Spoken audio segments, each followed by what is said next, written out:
In Nepal's digital economy, there's a single flawed assumption that's driving billions of rupees in spending. It's a blind spot so common, most businesses don't even know it's there. We're calling it the Kathmandu bias. And in this analysis, we're going to show you why it is, without a doubt, the biggest strategic risk for companies in Nepal right now. So here's how we're going to break it all down. First, we'll define exactly what this bias is. Then we'll get into the anatomy of why it's so pervasive. After that, we'll look at the huge market that everyone's ignoring, pull some key lessons from India's playbook, and finally, we'll lay out the critical choice that every business leader is now facing. All right, first things first. What exactly is the Kathmandu bias? It's really important to get this right because we're not talking about a small marketing mistake here.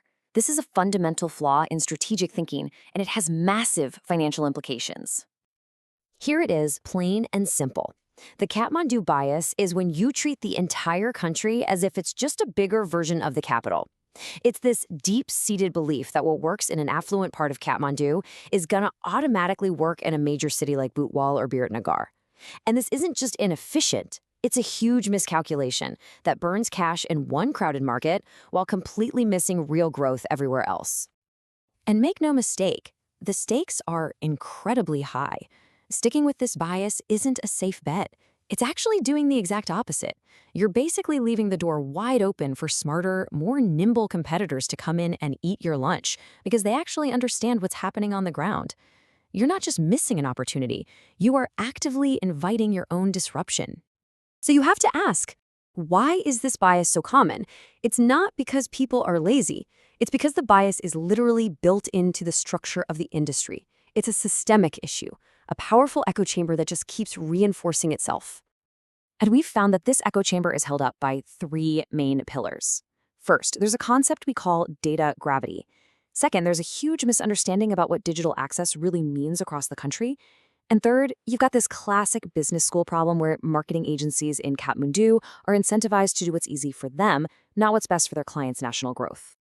Now, let's talk about data gravity for a second, because this is fascinating. Your agencies, your brand managers, your data people, they all live and work inside the ring road. So naturally, the data they collect and even their gut feelings are overwhelmingly shaped by Kathmandu. They see good engagement from the capital, they double down with more budget, which then, you guessed it, generates even more Kathmandu-centric data. It's a vicious cycle that makes the initial bias look like a stroke of genius. So if everybody is laser-focused on Kathmandu, what is it that they're not seeing? Well, this is where the real cost of the Kathmandu bias becomes crystal clear. It's a whole other type of consumer living in a completely different economic reality. And this comparison just lays it out perfectly. Kathmandu operates on what we call an aspiration economy.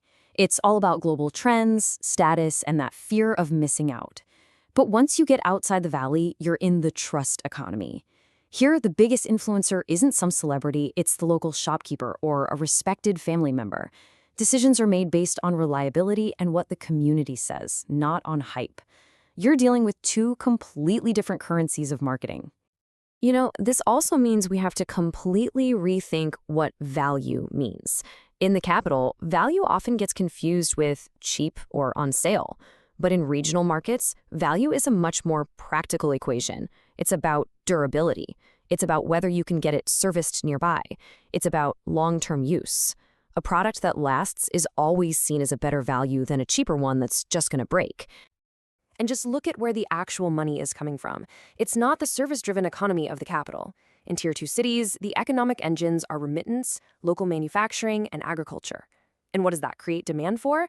Well, it's things that Kathmandu-focused brands often miss entirely. Construction materials, goods for small businesses, and agricultural tech. The real opportunity isn't just in lifestyle products. It's in the tools people use to build their lives. Okay, but here's the good news. Nepal isn't the first country to grapple with this exact problem. In fact, our neighbor India gives us a really powerful, ready-made playbook for how to break this metropolitan-first thinking and unlock massive regional growth. For a long time, companies in India did the exact same thing. They focused all their energy on the big metro cities, which they called the India market, and pretty much ignored the huge regional heartland, which they call Bharat. You can see the parallel here, right? The India market is basically the Kathmandu Valley. And the Bharat market, that's your Pokhara, your Butwal, your Biratnagar. The companies that really succeeded were the ones who figured out how to win Bharat.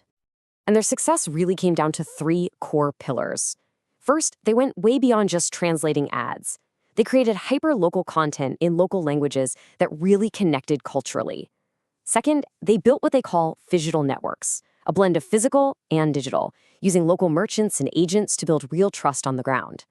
And third, they stopped trying to sell city products and started designing solutions for the unique problems that regional customers actually face. And that phygital idea, that is absolutely crucial. The winning companies in India realized that their local agents and neighborhood stores weren't a cost center. No, they were their most powerful competitive advantage, a moat built on human trust that a purely digital competitor from the capital could never hope to cross. So, all of this analysis brings us to right now. For every business leader in Nepal, this whole situation presents a very clear, very urgent choice. You're standing at a strategic crossroads, and each path leads to a totally different future. On one side, you've got path one, the status quo. You keep fighting over the same customers in Kathmandu, watching your acquisition costs soar while your returns shrink. You're stuck in a red ocean, totally vulnerable. On the other side, you have path two, the regional pivot. Now look, it's the harder path for sure, but it unlocks a much bigger market, gives you sustainable growth, and lets you build a real competitive moat based on genuine loyalty. But let's be very clear about something. This is the hard truth. You can't just wait for a report or your analytics dashboard to give you the answer. The clean, prepackaged data you need to win in Nepal's regions, it doesn't exist yet. The companies that win will be the ones who go out and create that intelligence themselves. You have to write your own playbook. So we'll leave you with this one question. Take a really hard look at your strategy, your budget, your products, your entire plan, and ask yourself, honestly, is it built for the reality of just one city? Or is it truly built for the opportunity of an entire nation?